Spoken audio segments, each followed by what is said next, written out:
পরিবর্তন।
আজ বুঝি কৈলাস পর্বতে কিছু আনন্দ উৎসবের আয়োজন করেছ? না দেবী, এ তোমার সম্পূর্ণ ভুল ধারণা দেবী। আজ আমার এই কৈলাসে করে মন বড়ই চঞ্চল, তাই তো দেবী এই মৃদঙ্গ সহকারে। কেন স্বামী, তাহলে বুঝি কৈলাস পর্বতে কিছু অশুভ ইঙ্গিত দেখছ? না দেবী, তাও নয়। আজ মর্তধামে শ্রী নারায়ণ তার রামবতারে তার সহধর্মিনী লক্ষ্মী সরবণী দেবী সীতাকে আজ দিতে চলেছে বনবাসে। একই বলছো স্বামী, আজ কিভাবে মর্তধামে লক্ষ্মী ছাড়া নারায়ণ থাকবে? তাই তো দেবী, আজ চলো দেবী সেই দেবী সীতার বনবাস লীলা তুমি মর্তধামে করিবে নন ঘর দর্শন।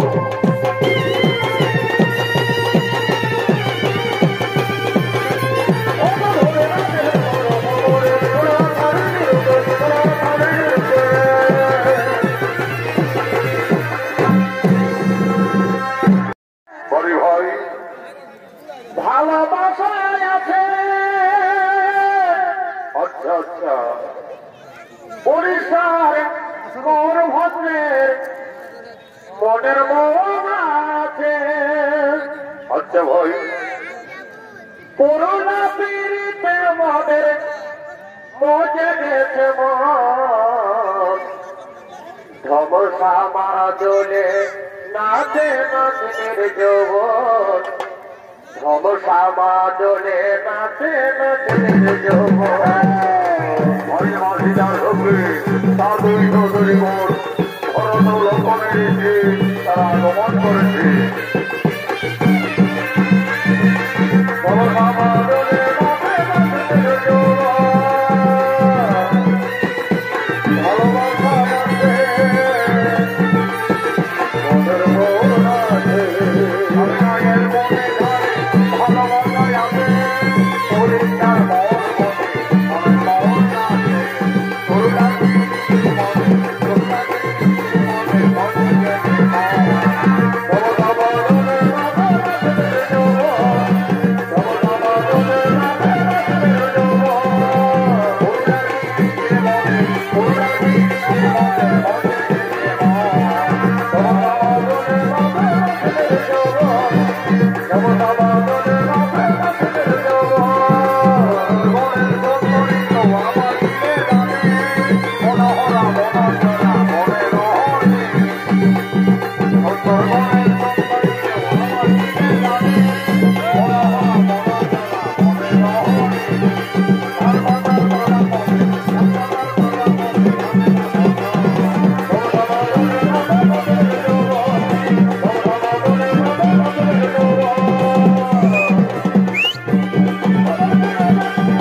তোমাকে না ওই লঙ্কেশ্বর রাবণ হরণ করে নিয়ে গেছিলেন লঙ্কায় দিদি সকলেই বলে ওই রাজা রাবণের নাকি 10টি ভয়ঙ্কর মাথা ছিল দিদি বলো না দিদি সেই রাক্ষস রাজা দেখতে কেমন ছিল ওরে বোনরা সেই লঙ্কেশ্বর রাবণ আমাকে হরণ করে নিয়ে গেছিলেন লঙ্কায় দিদি কিন্তু সেই সময় ছিল সেই জমির বেশে তবে হ্যাঁ আমাকে যখন আকাশপথে নিয়ে যায় লঙ্কায় আমি সমুদ্রের জলে সেই রাক্ষসের জমিটি দেখেছিলাম ওরে বোনরা সেই রাক্ষস রাজা দেখতে কেমন ছিল আমি এই রাজপ্রাসাদের মধ্যে আমি তার ছবি অঙ্কন করে দেখাচ্ছি তা তোমরা নয়ন করে দর্শন করো মাঝিটা সেই লঙ্কেশ্বর রাবণ দেখতে কেমন ছিল এই অযোধ্যা রাজপ্রাসাদের মধ্যে তার 10টি ভয়ঙ্কর মাথা 20টি হাত তার শরীরের অঙ্গ প্রত্যঙ্গ মাঝিটা অঙ্কন করতে লাগলেন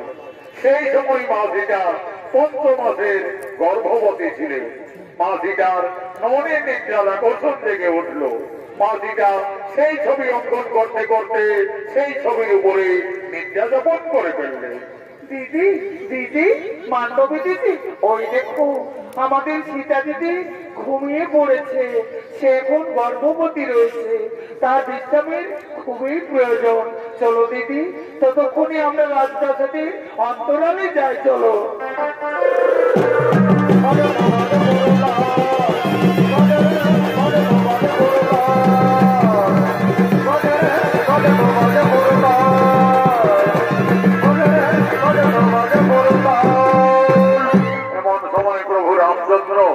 ও তার প্রাণের ভাই লক্ষণ এই রাজপ্রাসাদের দিকে আগমন করছে রাম লক্ষণ দুই ভাই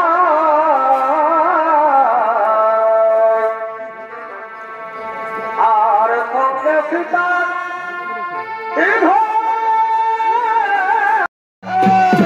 প্রভু রাম ও লক্ষণের ভূমিকায় অঙ্গ নিয়েছে স্বর্গীয় আদালত মাহাতর প্রধান শিষ্য ওস্তাদ যুধিষ্ঠির মাহাতো ও মানিক কৈবর্ত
রাক্ষস রাজা রাবণের ছবি অঙ্কন করে তার উপরে তার সহধর্মী নিদ্রা যাপন করছে।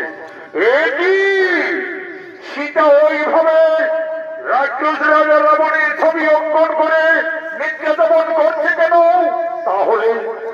তাহলে কি সীতা এখনো রাক্ষস রাজা রাবণকে সে ভুলতে পারছে না? সত্যি এই কি লঙ্কায় গিয়ে ওই রাক্ষস রাজা রাবণকে সে ভালোবেসে ফেলেছে? না না না না না না, আমার ভুল হয়ে গেছে, আমি ভুল করে ফেলেছি। এই সীতা কলঙ্কিনী, এই সীতা বিচারিণী, যার জন্য আমি মনে মনে জেনেছি, যার জন্য আমি ওখানে বলি রাজকে বধ করেছি, যার জন্য আমি লক্ষ লক্ষ মানব সেনা সত্য করে সমুদ্র বন্ধন করে যে জানকীকে আমি উদ্ধার করে এনেছি অযোধ্যায়, সেই জানকী লঙ্কেশ্বর শ্রাবণের ছবি অঙ্কন করে তার উপরে বিরাজমান। না না না না না না, এই সীতা কলঙ্কিনী, এই সীতাকে আর আমি স্ত্রীরূপে গ্রহণ করতে পারবো না। উদয়নের নদীর ভয় লক্ষ্য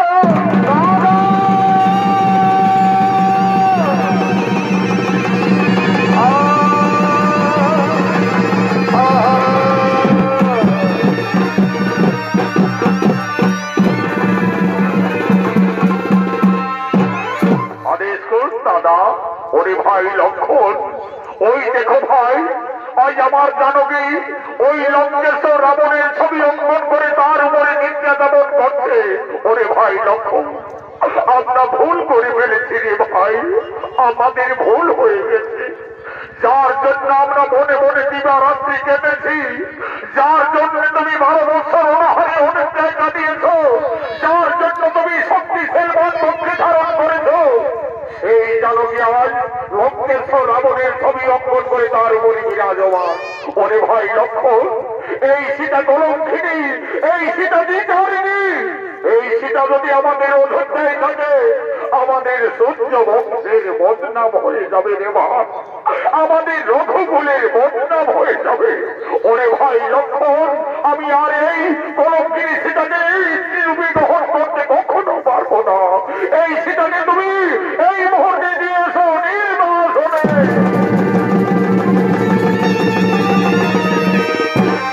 দেবী তুমি একই করলে, দেবী তুমি একই ছবি করলে, তুমি কি তুমি শেষ পর্যন্ত ওই লঙ্কেশ্বরের ছবি অঙ্কন করে তুমি আজ কলঙ্কিনী হলে আমাদের অযোধ্যার মুখে চুন গলে দিলে। মা সীতার নিদ্রারও বর্ষণ ভঙ্গ হলো। চোখ মেলে চাইতে রাজপ্রাসাদের মধ্যে তার পানের দেবর লক্ষণকে দেখতে পেলে। লক্ষণ, লক্ষণ, একই ভাই তুমি এখানে? দেবী তুমি এ কি করেছ? দেবী তুমি কেন দেবী ওই লঙ্কেশ্বর রাবণের ছবি অঙ্কন করে তারপরে তুমি নিদ্রা যাপন করলে? তুমি ভুল করেছ দেবী, তুমি কলঙ্কিনী, তুমি কি জানি? নারী ভাই লক্ষণ, আমি কিছু ভুল করি রে ভাই, আমি শুধু আমার ওই উর্মিলা মান্ডবী বোনদের বোঝাবার জন্য আমি এই ছবি অঙ্কন করেছিলাম। তুমি জানো না দেবী, তুমি তার জন্য তুমি কলঙ্কিনী, তুমি আমাদের অযোধ্যায় থাকলে আমাদের অযোধ্যার সূর্য বংশের বদনাম হয়ে যাবে। প্রভু রামচন্দ্র আমায় আদেশ দিয়ে গেলেন, এই মুহূর্তে তোমায় দিতে হবে নির্বাসনে।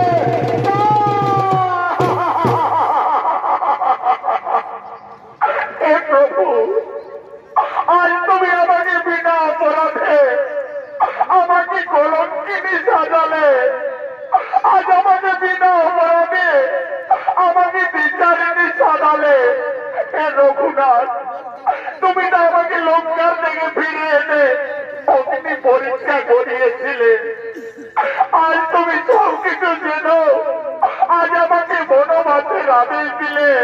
ওরে ভাই লক্ষণ, আমি যখন বিনা অপরাধে কলঙ্কিনী, আর আমারও এই অযোধ্যা নগরে থাকার কোনো প্রয়োজন হবে না ভাই। চলো ভাই লক্ষণ, আমায় এই মুহূর্তে নিয়ে এসো বনবাসে। বিনা দোষে বনবাসী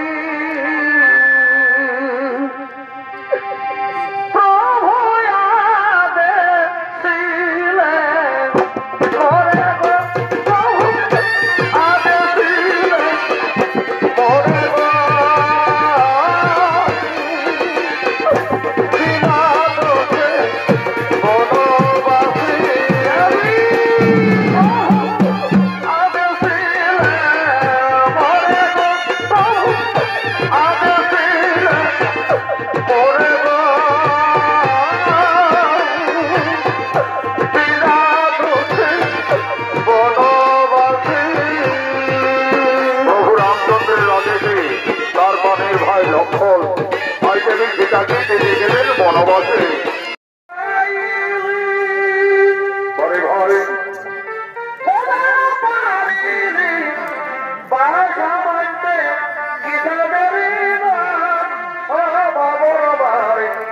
ভালো ভালো বেলা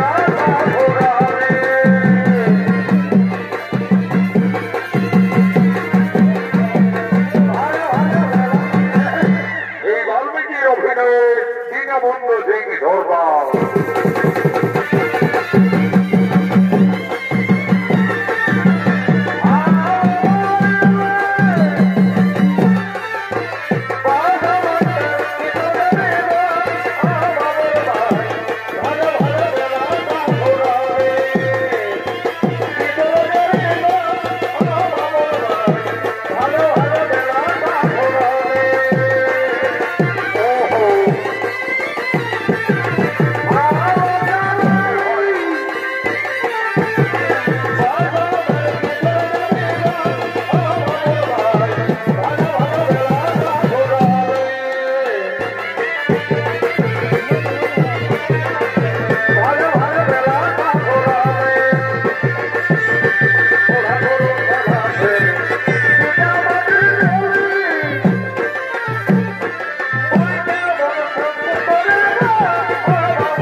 তোমার কি হয়েছে মা?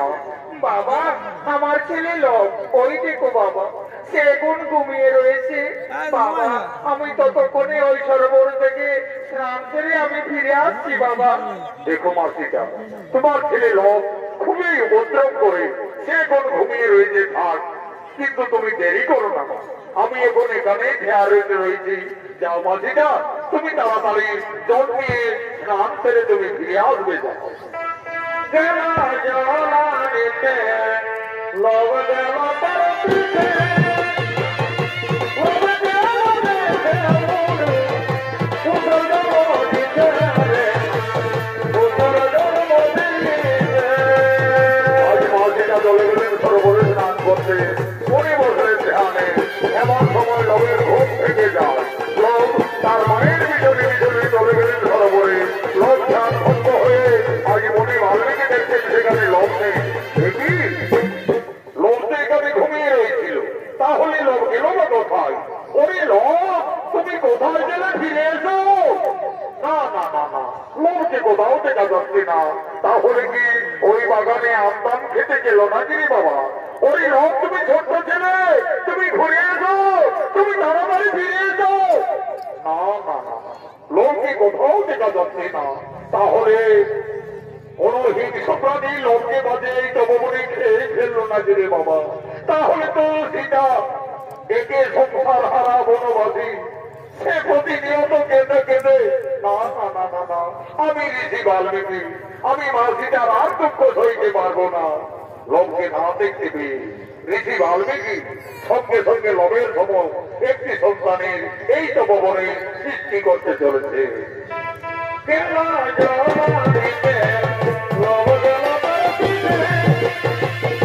পরতে লব দেব দিতে উদর দেব দিতে রে উদর দেব দিতে। জাগে জলা দিতে লব দেব পরতে লব দেব দিতে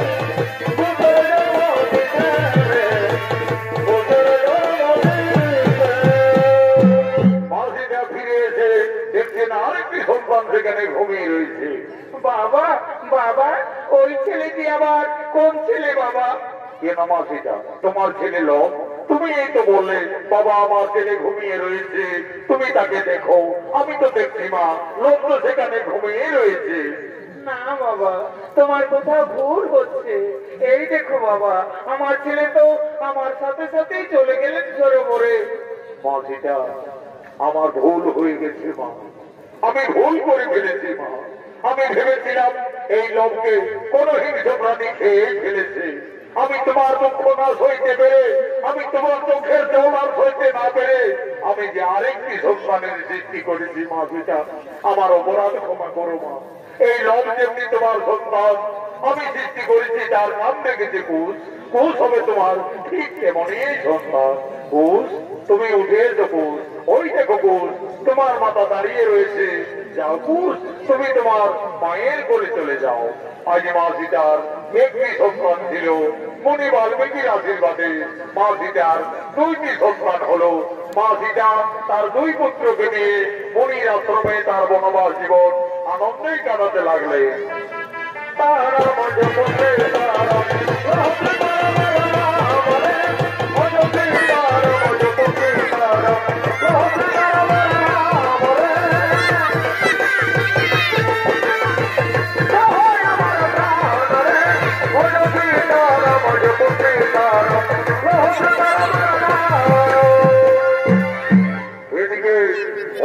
রাজা শ্রী রামচন্দ্র অষ্টমের যজ্ঞের আয়োজন করেছে। তাই রাজা রামচন্দ্র প্রীতি বৈশিষ্ট্য অযোধ্যার প্রজাবাসীগণ সকলে যজ্ঞ সভায় আগমন করছে। সাধু সঙ্গ বিনে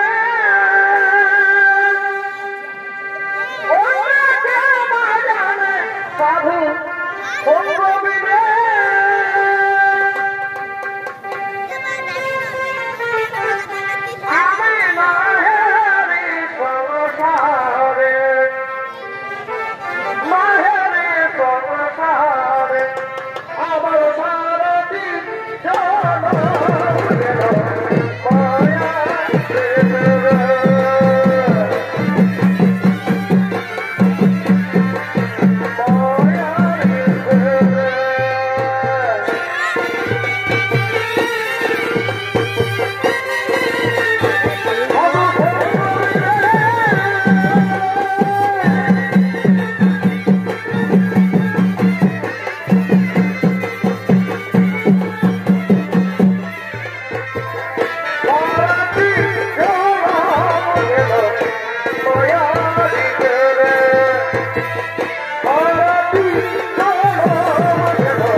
আপনি আর বিলম্ব না করে সঙ্গে সঙ্গে যজ্ঞ সভায় নীতি নিয়ম অনুযায়ী যজ্ঞ আরম্ভ করুন।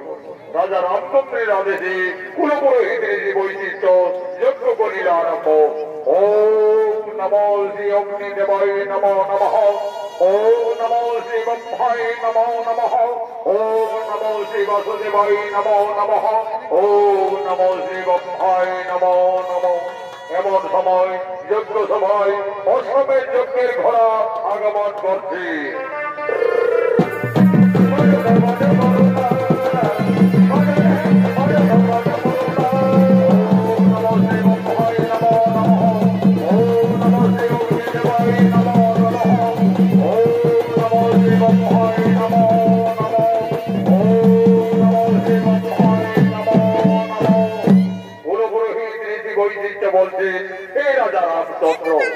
আমাদের অযোধ্যা নগরে যে অষ্টমের যজ্ঞের আয়োজন করা হয়েছিল আজ তা সমাপনের মুখে। আপনি আর বিলম্ব না করে এই অষ্টমের যজ্ঞের ঘোড়ার গোপালে লিপিবদ্ধ করে দাও। এই ঘোড়া অযোধ্যা রাজা রামচন্দ্রের ঘোড়া। এই ঘোড়া যতদূর যাবে ততদূর অযোধ্যার সীমানা বলে পরিচিত হবে। আর যদি এই বাহুবলে এই ঘোড়াকে কেউ বন্দী করে তাহলে রাজা রামচন্দ্রের সাথে তাকে যুদ্ধ করতে হবে। ঋষি বৈশিষ্ট্যের আদেশে রাজা রামচন্দ্র অষ্টমের যজ্ঞের ঘোড়ার কপালে লিপিবদ্ধ করিলে ঘোড়া যজ্ঞ সমাজ থেকে যাচ্ছেন। ঘোড়ার পেছনে পেছনে অযোধ্যা সেনারা যেতে লাগলেন।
দুই সন্তান লব এবং কুশ।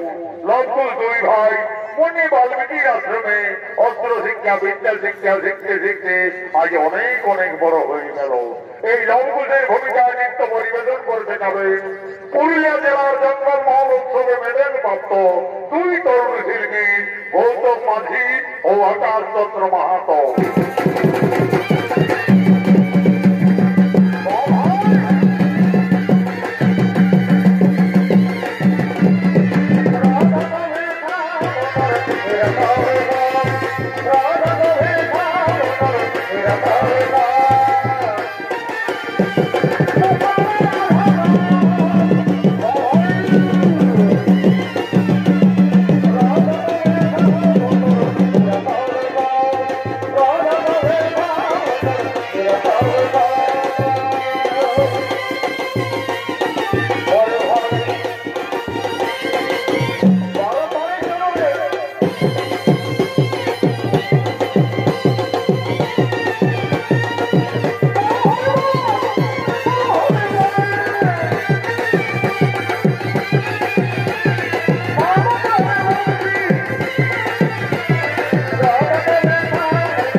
লঙ্কুশ, ওই দেখো ভাই একটি বয়স মস্ত বড় ভক্ত রাক্ষসী এই তপবনের দিকে ধেয়ে আসছে।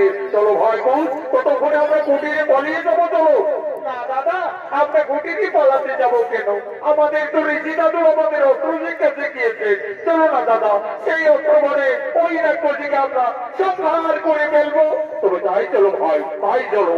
এই রাক্ষসী আর এক এই তপবনে এগিয়ে এলে আজ তোর সময় আমরা বিনাশ করবো। কি? আমাকে তোরা বিনাশ করবি? তার আগে তোদের খেয়ে ফেলবো।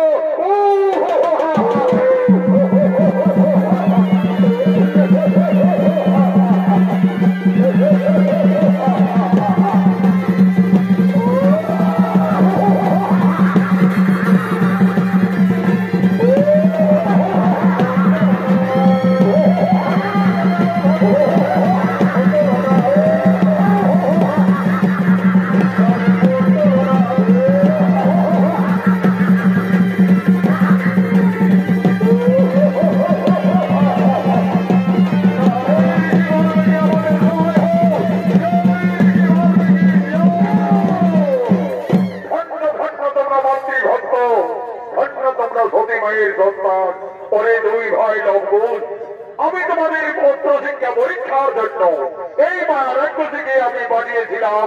আমি এই মা রাক্ষসী তৈরি করে এই তপবনে আক্রমণ করেছিলাম। আমার অস্ত্র শিক্ষা মানে তাকে তোমরা বিনাশ করে দিয়েছ।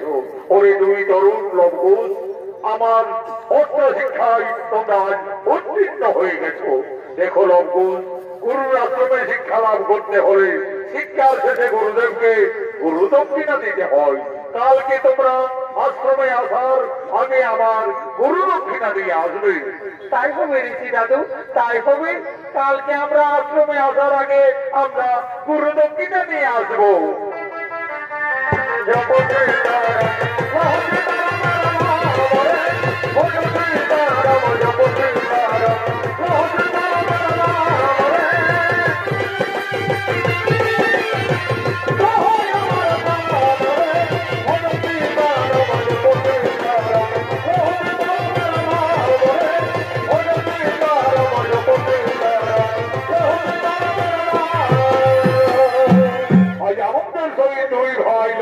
চলে গেলেন কুটিরে। কুটিরে গিয়ে তাদের মাতাকে বলছে, মা, মা গো, মা তুমি কোথায়? কি হয়েছে পুত্রগণ? ওরে লঙ্কুশ, তোরা ওইভাবে মামা বলে কেন চিৎকার করছি পুত্রগণ? মা গো, জানো মা, আজ আমরা তপবনে একটি ভয়ঙ্কর রাক্ষসীকে আজ আমরা বিনাশ করে দিয়েছি। মা, মা গো, আমাদের ঋষি দাদু বলেছেন আমরা অস্ত্র বিদ্যায় উত্তীর্ণ হয়ে গেছি, আমাদের বিদ্যা শিক্ষা শেষ হয়ে গেছে। আজকে আমাদের গুরু দক্ষিণা দিতে হবে। দাও মা, আমাদের গুরু দক্ষিণা দাও। আমরা গুরুদেবের কাছে আশ্রমে আজ গুরু দক্ষিণা দেব। ওরে পুত্রগণ, ওরে লঙ্কুশ, তোরা তো আর ছোট নেই পুত্রগণ, তোরা তো বড় হয়েছি, তোরা তো বলতে পারছি আমরা বনবাসী, আমাদের কাছে কিছু নেই পুত্রগণ। আমি কি দিয়ে তোদের গুরু দক্ষিণার থেকে মুক্তি করবো? মা গো মা, তুমি কেঁদো না মা, তুমি কেঁদো না, তুমি দিবারাত্রি কেঁদে কেঁদো মা। মা গো, তুমি ওইভাবে কাঁদলে আমরা যে এসে থাকতে পারি না মা। মা গো, আমাদের ঋষি দাদু বলেছেন চুরি করা অপরাধ হয়, কিন্তু যে না অপরাধ হয় না। মা গো, ওইটা অদূরে মনিনগর দেখা যাচ্ছে। চলো না মা, আমাদের গুরু দক্ষিণার জন্য এই নগরী নগরী সকলের কাছে কিছু সাহায্য চেয়ে নেবে। মা সীতা একদিন ছিলেন অযোধ্যার মহারানী, আজ সে সংসার হারা বনবাসী। তার দুই সন্তানের গুরু দক্ষিণা দেওয়ার মতো মা সীতার বনবাস জীবনে কোন আর্থিক সামর্থ্য নেই। তাই মা সীতা আজ মনের দুঃখে মনি নগরে নগরে করে জোরে বলছে, হে ভক্তগণ, আমি বনবাসী, আমার এই দুই পুত্রের গুরু দক্ষিণা দেওয়ার মতো আমার এই বনবাস জীবনে কোনো আর্থিক সামর্থ্য নেই। আজ আমি এই মনে নগরী নগরের দ্বারে দ্বারে আমি সকলের কাছে কিছু কিছু সাহায্য চাইছি। আপনারা সকলেই কিছু কিছু সাহায্য করে আমার এই দুই সন্তানের গুরু দক্ষিণার থেকে মুক্তি করে দিন, মুক্তি করে দিন। রাম সিয়া রাম, সিয়া রাম।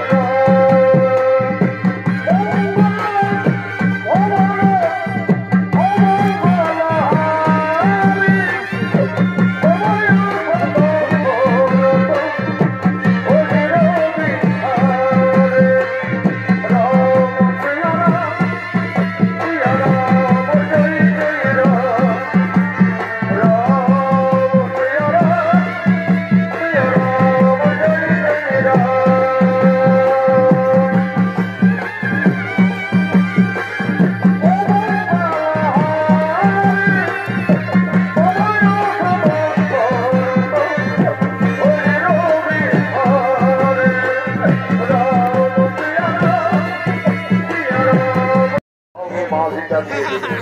মাঝিটা বলছে যাও যাবো তোমাদের গুরু দক্ষিণা থেকে আজ তোমরা মুক্তি হবে যাও, মুক্তি হবে যাও।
আমি তোমাদের আশীর্বাদ করছি, তোমরা আরো ভয়ঙ্কর শক্তিশালী যোদ্ধা হবে।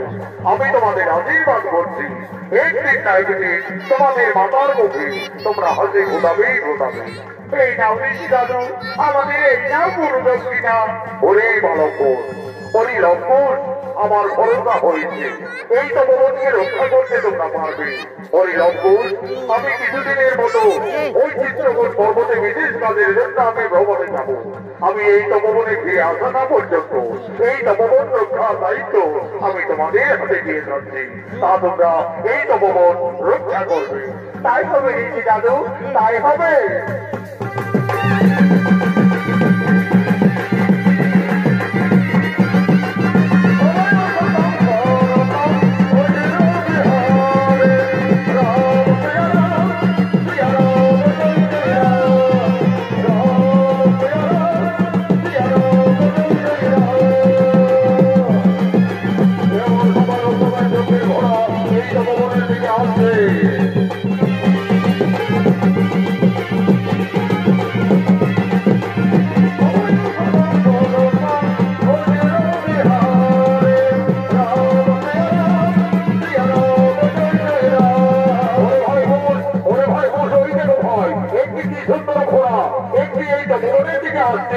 দাদা চলো না দাদা, ওই ঘোড়া দিকে আপনাকে লাভবাদী করবো।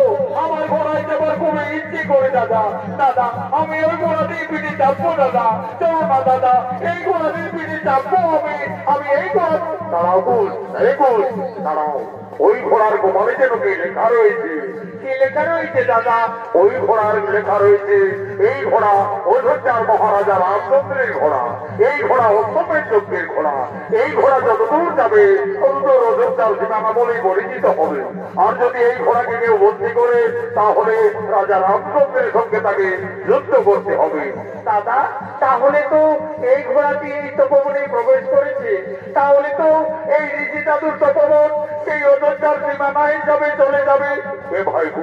তাই তো এই ঘোড়ায় লেখা রয়েছে। না দাদা, আমাদের ঋষি দাদু আমাদের এই তপবনকে রক্ষা করতে বলে গেছে। চলো দাদা, আমরা এই ঘোড়াটিকে বন্দী করবো, তাও এই তপবন আমরা অযোধ্যার সীমানা হতে দেব না। তাই হবে ভাই, চলো আমরা এই ঘোড়াকে বন্দী করবো।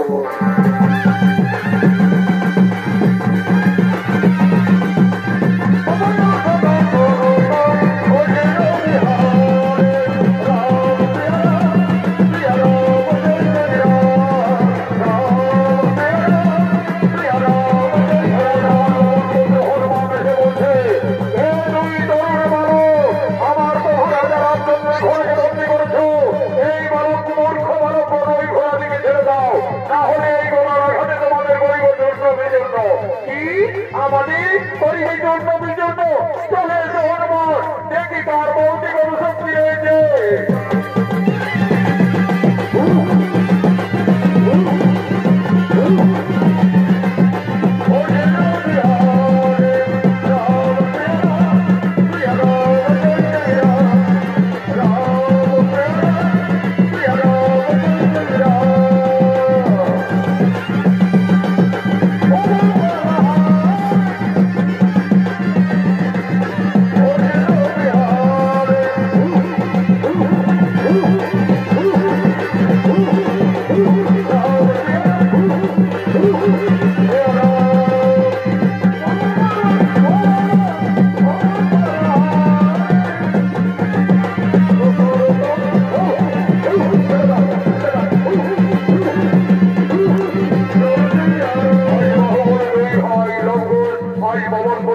হনুমানকে বরাদ্দ করিলে আজ বন্দি করলেন এই তপবনের এক কাছে। এমন সময় তপবনে উপস্থিত হয়ে গেলেন অযোধ্যার দুই প্রধান যোদ্ধা ভরত শত্রুঘ্ন। এই দুই তরুণ বালক আমাদের ওই অষ্টমের যজ্ঞের ঘোড়াকে বন্দি রেখেছ, ওই ঘোড়াকে তোমরা ছেড়ে দাও, না হলে বালকগণ আমাদের সঙ্গে তোমাদের যুদ্ধ করতে হবে। হ্যাঁ হ্যাঁ, আমরাও যুদ্ধের জন্য প্রস্তুত রয়েছি। চলে এসো রাজাগণ, দেখি কে হারে আর কে জিতে।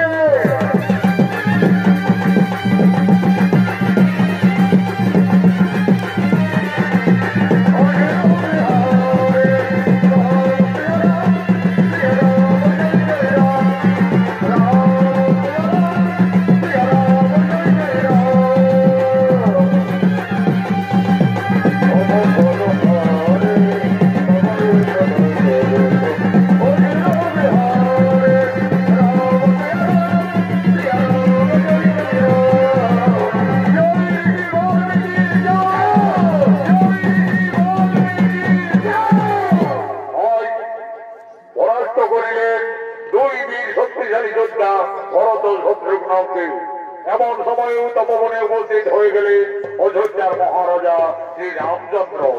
কে কে দুই শক্তিশালী ঋষি কুমার আজ পরাজিত করেছে আমার দুই সহোদর ভাই ভরত ও শত্রুঘ্নকে। আজ বন্দি রেখেছে মহাবলী হনুমানকে পরাস্ত করেছে। এই দুই তরুণ ঋষি বালক আমরা আমরা ঋষি বাল্মীকির শিষ্য, সতী মায়ের সন্তান, দুই ভাই লবকুশ। লবকুশ, তোমরা আমার ওই অষ্টমের যজ্ঞের ঘোড়াকে তোমরা বন্দি রেখেছ, ওই ঘোড়াকে তোমরা ছেড়ে দাও বালকগণ। না রাজা, আমরা ওই ঘোড়া ছেড়তে যাবো কেন? ওই ঘোড়া তো অযোধ্যা রাজা রামচন্দ্রের ঘোড়া। বালকগণ, আমি এই অযোধ্যা রাজা শ্রী রামচন্দ্র। তাহলে রাজা, ওই ঘোড়ায় লেখা রয়েছে এই ঘোড়া যতদূর যাবে ততদূর অযোধ্যার সীমানা বলে পরিচিত হবে। হে বালকগণ, তোমাদের অনুমান সত্য। আমি এই ওই ঘোড়ার কপালে লিপিবদ্ধ করেছি ওই ঘোড়া যতদূর যাবে ততদূর অযোধ্যার সীমানা বলেই পরিচিত থাকবে। না রাজা, তা আমরা হতে দেব কেন? আমাদের ঋষি দাদু তো এই তপবন রক্ষা করতে বলে গেছে, আর এই তপবনে ওই ঘোড়া প্রবেশ করেছে, তাই তো আমরা ঘোড়াটিকে বন্দি করেছি। আমরা অযোধ্যার সীমানা হতে দেব না। এই বাল্মীকির তপবনেই থাকবে। দেখো বালকগণ, তাহলে আমার সঙ্গে তোমাদের যুদ্ধ করতে হবে। আর তোমরা ছোট্ট বালক, আমার সঙ্গে তোমরা রণ করতে পারবে না, তোমরা মারা যাবে। তোমাদের মৃত্যুর সংবাদ পেয়ে তোমাদের পিতা মাতা দুঃখ পাবে। না রাজা, আমরা তো বিনা যুদ্ধে না ছাড়িব ওই ঘোড়াটিকে। তাহলে বালকগণ, কে তোমাদের পিতা, কে তোমাদের মাতা? দেখো রাজা, আমরা সতী মায়ের সন্তান, ঋষি বাল্মীকির শিষ্য, আমরা পিতার নাম জানি না। তাহলে বালকগণ, তোমরা যখন তোমাদের পিতার নাম জানো না, তোমরা আমার সন্তানের মতো, তোমরা আমাকে পিতা বলে সম্বোধন করো, আমি তোমাদের পুত্র বলে ক্ষমা করে দেব। এই রাজা, তোমাকে আমরা বাবা বলতে যাব কেন? তুমি আমাদের বাবা বলো না দেখছি। আচ্ছা বালকগণ, আমি যদি তোমাদের বাবা বলি তাহলে আমার ওই অষ্টমের যজ্ঞের ঘোড়া তোমরা ছেড়ে দেবে তো? তা নয়, করে দেখা যাবে, আগে বলো না। আচ্ছা বালকগণ, আমি তোমাদের বাবাই বললাম। এই রাজা, তুমি কাকে বাবা বললে? আমাকে বাবা বললে না আমার দাদা লবকে বাবা বললে? কেন বালকগণ, তোমাদের দু ভাইকেই আমি বাবা বললাম। তাহলে বলো দেখি রাজা, তোমার মায়ের কটা স্বামী? এই দুই তরুণ ঋষি বলো তোমরা অযোধ্যার মহারাজা রামচন্দ্রের লোকের উপস্থিত রয়েছ। এক ধনুষ্টঙ্কারে তোমাদের পরলোকে পাঠাতে পারি। হ্যাঁ হ্যাঁ, আমরাও ঋষি বাল্মীকির শিষ্য। চলে এসো রাজা, বিনা যুদ্ধে না চালিব যজ্ঞের ঘোড়া।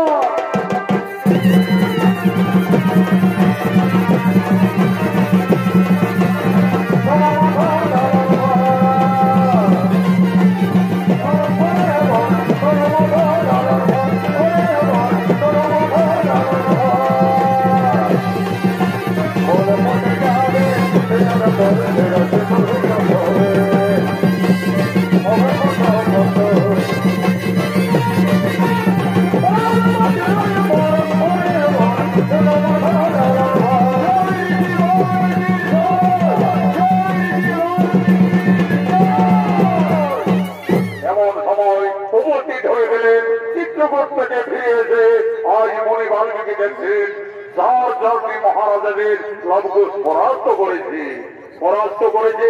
ওই লবকুশ আমার অবর্তমানে তোরা এই মহারাজাদের সঙ্গে কেন যুদ্ধ করেছিস রে? ঋষি দাদু, আজ আমরা চড়তে জয়ী হয়ে গেছি। ঋষি দাদু, এই রাজাদের আমরা পরাস্ত করেছি। এই তপবনকে আমরা রক্ষা করেছি। ঋষি দাদু, এই তপবনে আমরা অযোধ্যার সীমানাকে দিইনি। ঋষি দাদু এসে দেখবে আমরা একটি জান্ত হনুমানকে বেঁধে রেখেছি। ওই লবকুশ আবার তোরা কোনো বেঁধেছিস কেন রে? কোথায় হনু রে? হ্যাঁ, ওই দেখো ঋষি দাদু, ওই দেখো। এ তো পবন পুত্র হনুমান। আজ বলি হনুমানকেও তোরা বন্দি করেছিস। ওরে তোরা যে সর্বনাশ করে দিয়েছি। ওরে লবকুশ, যা যা যা, তোদের মাকে তোরা তাড়াতাড়ি ডেকে নিয়ে আয়। তোরা সর্বনাশ করে দিয়েছিস আজ। মা গো, তাড়াতাড়ি এসো মা, আমরা যুদ্ধে আজ জয়ী হয়ে গেছি। মা, আজ আমরা যুদ্ধে জয়ী হয়ে গেছি। এসো দেখবে মা, একটি জান্ত হনুমানকে আমরা বেঁধে রেখেছি। এসো দেখবে মা। ওই পুত্রগণ, কোথায় হনুমান? কেন ও হনুমান তোরা বেঁধেছি পুত্রগণ? মা গো, ওই দেখো মা, ওই দেখো। ওরে এ তো পবন পুত্র হনুমান। একে তোরা কেন বন্দি করেছিস? ওকে তোরা ছেড়েতে পুত্রগণ। ওই হনুমান আমার মান রেখেছে। ওই হনুমান আমার মুক্তির পথ দেখিয়েছে। ওকে তোরা ছেড়ে দে পুত্রগণ, ওকে তোরা ছেড়ে দে। ঋষি বাল্মীকি বলছে মাঝিটা ওদিকে তো শুধু পবন পুত্র হনুমানকে দেখেছে মা, আর এই দিকে তাকিয়ে দেখো মা, তোমার পুত্রগণ তোমার সর্বনাশ করে দিয়েছে। তোমার স্বামী তোমার দেবরদের সকলকে পরাস্ত করে মূর্ছিত মানে হত্যা করেছে। অরে পুত্রগণ, তোরা কেন পুত্রগণ এইভাবে যত্ন করেছিস? তোরা তো আমার সকল সর্বনাশ করে দিলিস পুত্রগণ। ওরে লবকুশ, আমার হাতের শাখা শিকার সিঁদুর তোরা সকল মুছে দিলি যে পুত্রগণ। বাবা, আমি আমার কোনবার জীবনে তোমার কাছে কোনদিন কোনো কিছু অনুরোধ করিনি বাবা। আজ জনম দুঃখিনী সীতা, আমার হাতের শাখা সীতার সিঁদুর মুছে দিও না বাবা। আমার পুত্রদের ক্ষমা করে আমার স্বামী এবং আমার দেবদের পুনর্জীবিত করে দাও বাবা। মাঝিটা তুমি কেন না মা? তোমার দুঃখের দিন শেষ হয়ে গেছে মা। তোমার স্বামী এবং তোমার দেবরা কেউ মারা যায়নি। লবকুশ তাদের মূর্ছিত মনে হত্যা করেছে। মাঝিটা এই রাজা রামচন্দ্র অহংকারে মত্ত হয়ে একদিন তোমাকে বিনা অপরাধে সাজিয়ে ৫ মাসের গর্ভবতী অবস্থায় তোমাকে বনবাসে পাঠিয়েছিল। তোমার এই ঘরের মেয়ের সন্তান ওই রাজাকে উচিত শিক্ষা দিয়েছে মা। আমি এক্ষুনি ওই মহান রাজাকে পুনর্জীবন দান করছি। ওম নমঃ হ্রিং ক্লিং স্বাহা, উঠো রাজা রামচন্দ্র। ওম নমঃ হ্রিং ক্লিং স্বাহা, উঠো বীর অনন্ত লক্ষণ। ওম নমঃ হ্রিং ক্লিং স্বাহা, উঠো বীর ভরত, উঠো শত্রুঘ্ন। হে রাজা রামচন্দ্র, তুমি একজন সূর্য বংশের শ্রেষ্ঠ মহান রাজা। আমার আশ্রমে এসে আমার অবর্তমানে আমার এই দুই শিষ্য ওই দুই তরুণ বালকদের সঙ্গে তুমি যুদ্ধ করেছো। হে মহান রাজা, তুমি কেন তুমি ওই ছোট্ট শিশুদের সঙ্গে তুমি যুদ্ধ করেছো? হে রাজা, তোমার লজ্জা করে না? তুমি যাদের সঙ্গে যুদ্ধ করেছো, যাদের সঙ্গে তুমি রথ বানিয়েছো, সেই তোমার এই অরসত সন্তান মনে করে রাজা রামচন্দ্র ৫ মাসের গর্ভবতী অবস্থায় তোমার স্ত্রীকে তুমি বনবাসে পাঠিয়েছিলে। এই লঙ্কুশ তোমরা শান্ত হও, তোমরা শান্ত হও লঙ্কুশ।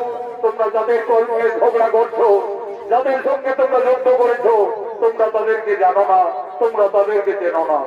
তারা হলো তোমাদের এই বংশের, তোমাদের এই কাকা। আর এই দেখো লঙ্কুশ, যে মহান রাজাকে তোমরা পরাস্ত করেছো, সেই রাজা রামচন্দ্রই হলো তোমাদের পিতা। ঋষি দাদু, ওই রাজা রামচন্দ্র আমাদের পিতা। হে লবকুশ, ওই রাজা তোমাদের পিতা।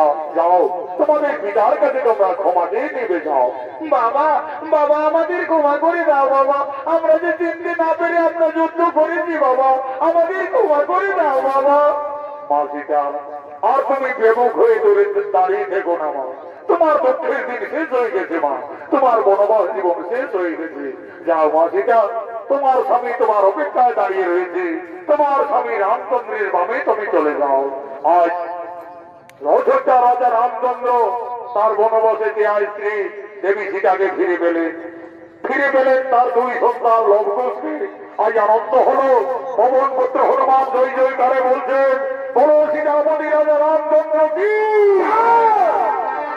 রাজা রাম